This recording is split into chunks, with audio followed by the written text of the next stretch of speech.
Good morning. It is Tuesday, January 14th. I'm Rick Ellis, and remember Venu Sports app? Really, that for a while that was going to be the savior of sports and the savior of the sort of linear cable bundle. This was an idea where Disney and Warner Brothers Discovery and Fox decided that they would take all their assets, all their sports assets together, along with the linear networks, combine them all together, sell them to the customer for $42, $43 a month. As we all know, that did not end well. They were sued by Fubo, tried to sort of buy their way out of the Fubo lawsuit. DirecTV jumped in and said, no, no, we're going to sue you as well. And so they decided not to launch it at all. Now, the interesting thing is the thing that really sunk uh, this idea is that they were essentially breaking up the cable bundle, but only for themselves. If you're out there and you decide I want to start a sports app, I want to offer all these sports networks to my subscribers. You can't just license just the sports networks or just the sports networks and the linear TV networks that carry sports. No, no, no, no. You have to take everything. If you go to Comcast and say, I want to license networks, you have to take their entire bundle from E to the Golf Channel to just the whole thing. A bunch of channels, frankly, nobody wants. And it's the same way with Warner Brothers Discovery. I mean, believe me, no one's going, oh, please let me take American Heroes Network. Ooh, my customers definitely want that. So that was really Fubo's big claim was, look, we can't do this, so why can you do it? And so they sued, and there was honestly a pretty good chance they were going to win.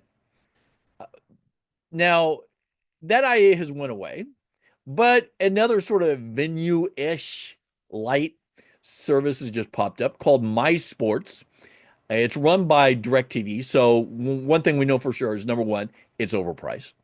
What it is a sports specific streaming service, 25, 26 channels, depending on where you are, some sports networks, a few linear networks, and an ABC and Fox affiliates, local affiliates, depending on where you are. For instance, here in the Twin Cities, I get the local Fox affiliate, not the local ABC affiliate. Most of the networks are sports. I'm looking at this thing here. It is what? ACC Network, Big Ten, CNBC, CNN. There's two channels of direct 4K live, which I'm assuming I don't know. I'm assuming it's movies and TV shows in 4K. ESPN, ESPN2, ESPN News, and ESPNU, Fox, Fox Business, Fox News Channel, FS1, FS2, golf, MLB, MSNBC, NBA, NFL, NHL, SEC Network, TBS, TNT, True TV, and USA. Now, first of all, this is wildly overpriced.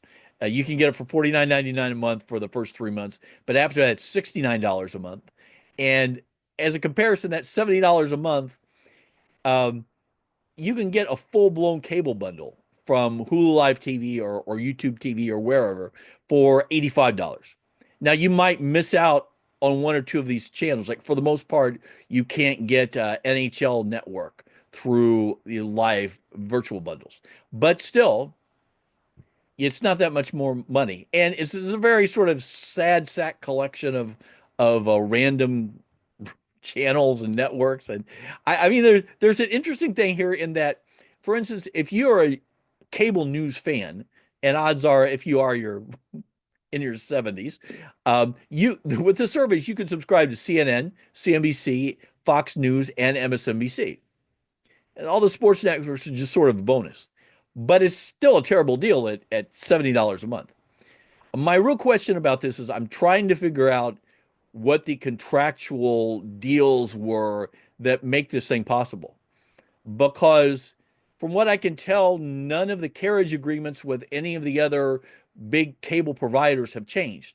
They're all still forced to take all or nothing, these bundles of all these random networks. It's like, oh, well, you want the Food Network? I'm sorry, you got to take American Heroes as well. It's a situation which really only works for the major companies, the major media companies that own these networks. From what I can tell, none of that's changed. But somehow, MySports is able to offer this select group of networks. So I'm going to be interested to see what the situation is.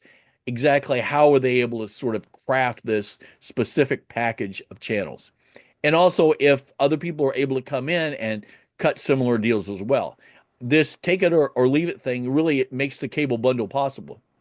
If satellite or cable TV providers could pick and choose the networks that they get, even if it's by genre, that would essentially break up the cable bundle. And I know the major media companies don't want to do that. Everyone else does. The providers do. Certainly the customers do.